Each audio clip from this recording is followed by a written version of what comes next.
안녕하세요. 더 딥다이브에 오신 걸 환영합니다. 오늘은 데이터베이스 설계의 아주 근본적인 원칙이죠.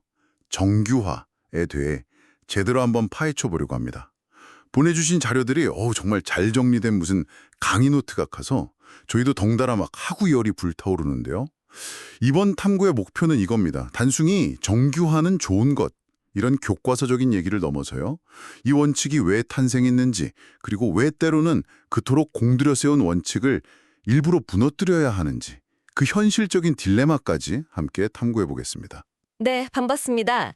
이 정규화라는 말이 좀 딱딱하게 들릴 수 있는데 사실 알고 보면 우리 일상이랑 아주 밀접한 이야기거든요. 아, 그런가요? 네, 그냥 개발자들만의 전문 용어가 아니라 우리가 쓰는 모든 앱이나 웹사이트가 안정적으로 돌아가게 만든 뭐랄까 보이지 않는 뼈대 같은 겁니다. 보이지 않는 뼈대. 네, 정보의 홍수 속에서 어떻게 질서를 잡고 혼란을 막을 것인가 여기에 대한 아주 근본적인 고민이라고 할 수 있죠.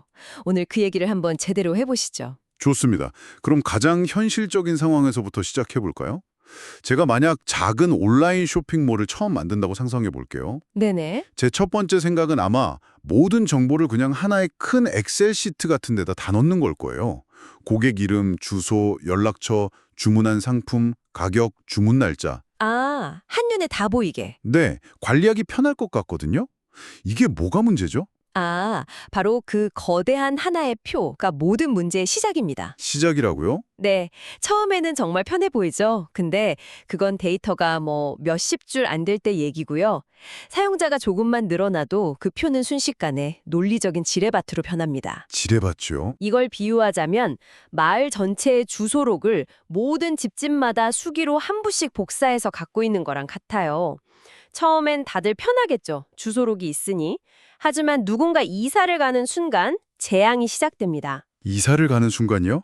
어떤 재앙이죠? 바로 이상현상, 영어로는 어노말리라는 재앙이죠. 자료에서 아주 중요하게 다루는 개념입니다. 네네. 첫째가 갱신 이상. 강감찬 고객이 이사를 가서 주소를 바꿔야 해요. 그럼 마을 모든 집을 돌아다니면서 그 집 주소록에 적힌 강감찬 주소를 일일이 수정해달라고 해야 합니다. 만약 한 집이라도 빼먹으면요? 아, 이제 마을 안에는 강감찬이라는 똑같은 사람이 두 개의 다른 주소를 갖게 되는 말이 안 되는 상황이 벌어지는 겁니다. 데이터의 신뢰가 깨지는 거죠. 상상만 해도 끔찍하네요. 제 쇼핑몰에서 고객 주소를 바꿔야 하는데 그 고객의 과거 주문 내역 수백 개를 다 찾아서 일일이 주소를 고쳐야 한다는 거잖아요. 그렇죠. 하나라도 놓치면 같은 고객이 유령처럼 여러 주소를 갖게 되는 거고요. 바로 그겁니다. 둘째는 더 심각할 수 있는 삭제 이상입니다. 홍길동이라는 고객이 딱 한 번 주문을 했는데 그 주문을 취소했어요. 그래서 제가 그 주문 기록, 즉 표에서 그 한 줄을 지웠습니다. 네. 그런데 그 줄에는 홍길동 고객의 이름, 주소, 연락처 정보까지 같이 있었죠. 어떤 일이 벌어질까요? 아, 주문 기록 하나 지웠을 뿐인데 홍길동이라는 고객이 우리 쇼핑몰에 있었다는 사실 자체가 그냥 통째로 사라져버리는군요. 맞습니다. 의도치 않게 고객 정보를 날려버린 거죠. 허... 마지막으로 삽입 이상도 있습니다. 어떤 분이 회원가입은 했는데 아직 아무것도 주문하지 않았어요. 이 고객 정보는 어디에 저장해야 할까요? 우리의 거대한 하나의 표는 주문을 해야만 한 줄이 생기는 구조잖아요. 아, 그렇죠. 주문 정보가 없으면 고객 정보도 넣을 자리가 없는 아주 모순적인 상황이 발생하는 거죠. 와, 들어보니까 제 간단한 아이디어가 사실은 데이터를 언제든 망가뜨릴 수 있는 시한폭탄 같은 거였네요. 이 모든 문제의 근원을 따져보면 결국 강감찬의 주소 같은 똑같은 정보가 불필요하게 여러 곳에 반복해서 저장돼 있기 때문인 것 같아요. 정확합니다. 핵심은 바로 데이터 중복입니다. 정교화는 단순히 디스크 공간 아끼려고 중복을 없애는 게 아니에요. 아, 그게 주목적이 아니군요. 네, 그건 그냥 부수적인 효과일 뿐이고요. 진짜 목적은 방금 얘기한 이런 논리적 모순, 즉 이상형상이 발생할 가능성 자체를 원천적으로 차단해서 데이터의 무결성, 다시 말해 신뢰도를 지키는 겁니다. 그렇군요. 그럼 그 신뢰도를 지키기 위해 이 지뢰밭 같은 표를 어떻게 체계적으로 정리해야 할까요? 중복을 제거하라는 말은 좋은데 너무 막연하게 들립니다. 뭔가 명확한 원칙이 있어야 할 것 같은데요. 아주 좋은 질문입니다. 바로 그 원칙이 함수 종속성이라는 개념입니다. 함수 종속성이요? 네, 용어가 좀 어려워 보이지만 본질은 아주 간단한 질문 하나로 끝납니다. x를 알면 y가 유일하게 딱 하나로 결정되는가? 이게 전부입니다. X를 알면 Y가 결정된다. 네, 예를 들어 우리가 학번을 알면 그 학생의 이름과 학과는 딱 하나로 정해지죠. 이게 바로 이름과 학과는 학번에 함수적으로 종속된다고 말하는 겁니다. 아, 하지만 김민준이라는 이름을 안다고 해서 그 사람의 학번을 하나로 특정할 순 없잖아요. 동명이인이 있을 테니까요. 아하.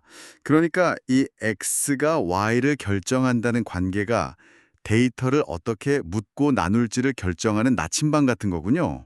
바로 그겁니다. 서로 관계없는 정보들이 한 테이블에 뒤섞여 있으니까 아까 같은 문제들이 터졌던 거고요. 이 함수 종속상이라는 논리적 잣대를 가지고 테이블을 단계별로 정리해 나가는 과정이 바로 정규화입니다.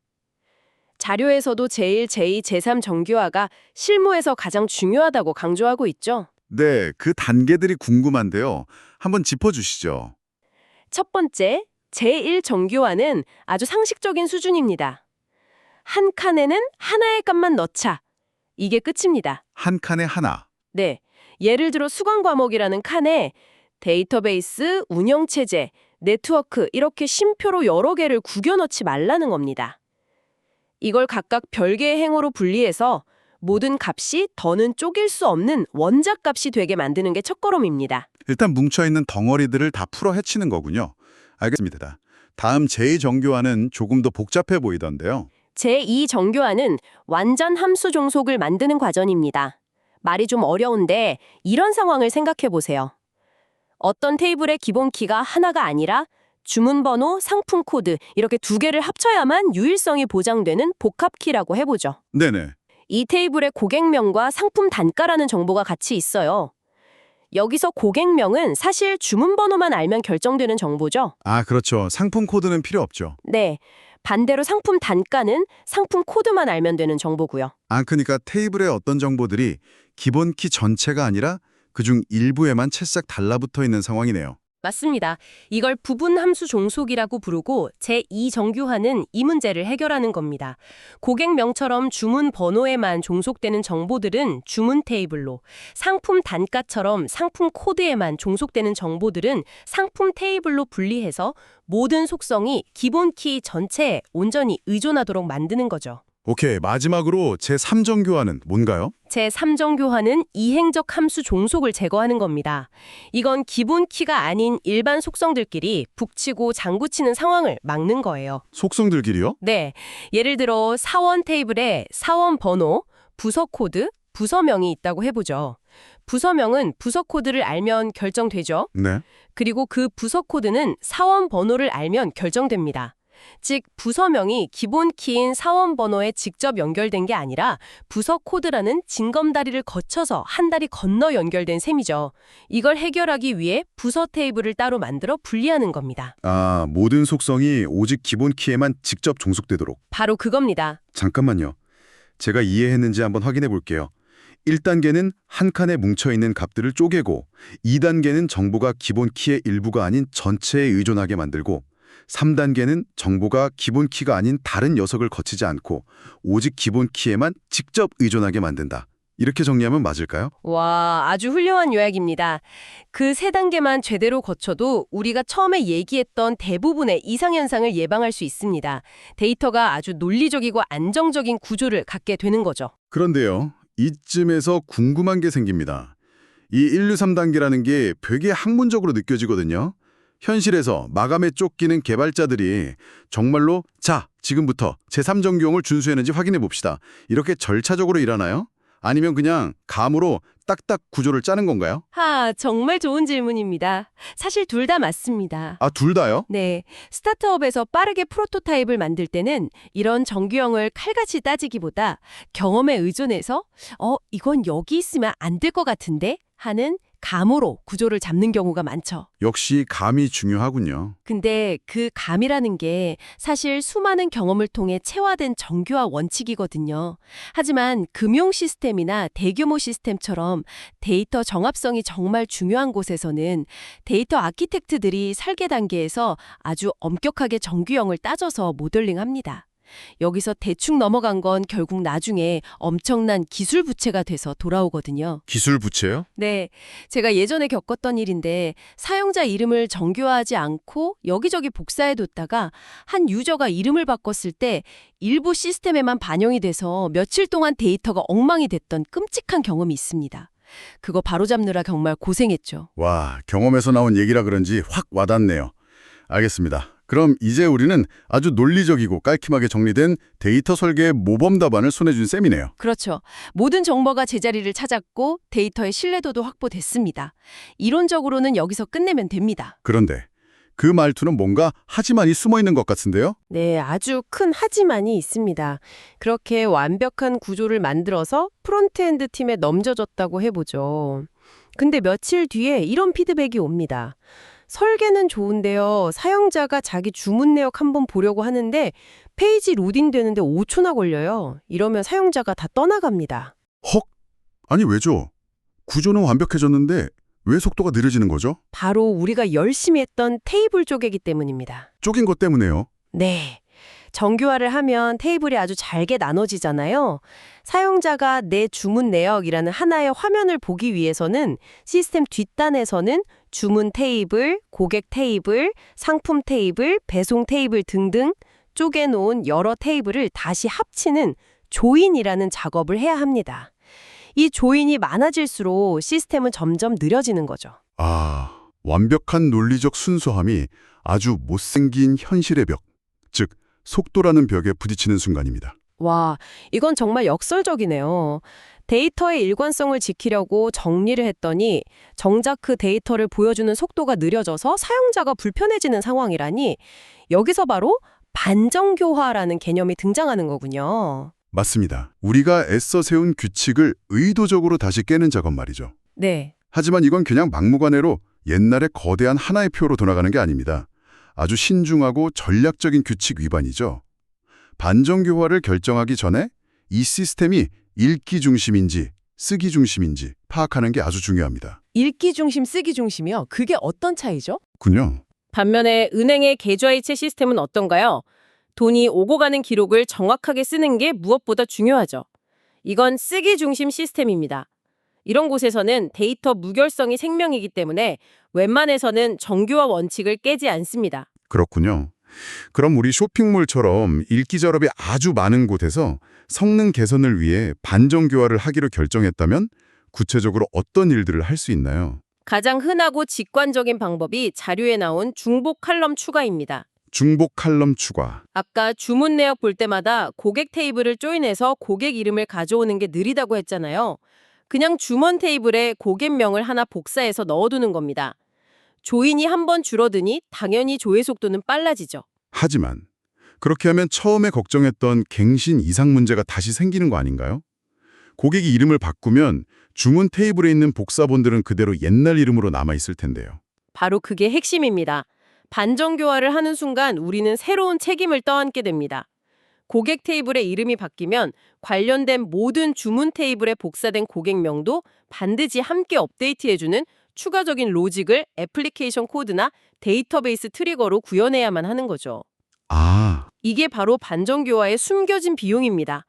데이터의 일관성을 유지하는 책임을 데이터베이스 구조에서 개발자의 코드로 옮겨오는 셈이니까요.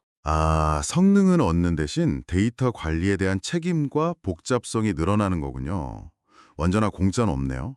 자료에 파생 칼럼 추가라는 것도 있던데요. 그것도 아주 유용한 기법입니다. 예를 들어 주문 상세 내역에 수량과 단가가 있다면 사용자가 볼 때마다 수량 곱하기 단가를 계산해서 주문 금액을 보여주는 대신 아예 주문이 발생한 시점에 그 계산 결과를 주문 금액이라는 별도 칼럼에 저장해두는 겁니다. 아, 미리 계산을 해놓는 거군요. 네, 매번 CPU 자원을 써서 계산할 필요가 없으니 특히 수백만 건의 데이터를 집계해서 보여주는 통계나 대시보드 화면에서 엄청난 성능 향상을 가져올 수 있죠. 알겠습니다. 오늘 이야기를 정리해 볼 시간이 된 것 같네요.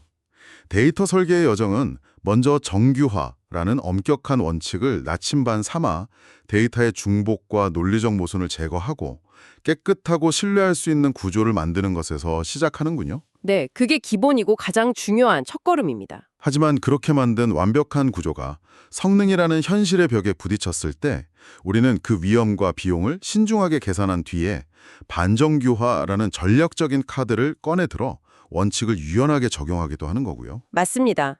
그래서 정규화와 반정규화는 서로 싸우는 적대적인 개념이 아닙니다. 오히려 좋은 시스템을 만들기 위한 양날개라고 봐야죠. 양날개? 네. 데이터 무결성이라는 이론적 가치와 사용자가 직접 체감하는 시스템 성능이라는 현실적 가치 사이에서 최적의 균형점을 찾아가는 끊임없는 과정. 그것이 바로 데이터 모델링의 예술이자 묘미라고 할 수 있습니다. 오늘 우리가 나누은 이 원칙과 현실의 균형 잡기는 비단 데이터베이스만의 이야기는 아닌 것 같습니다. 우리 삶에도 명확한 원칙을 세우고 지켜야 할 때가 있지만 때로는 현실적인 효율과 속도를 위해 그 원칙을 유연하게 변형해야 하는 순간들이 찾아오죠. 당신의 일이나 삶에서 이런 정규화와 반정규화의 줄다리기를 했던 순간은 언제였나요? 한 번쯤 생각해 보시면 흥미로울 것 같습니다.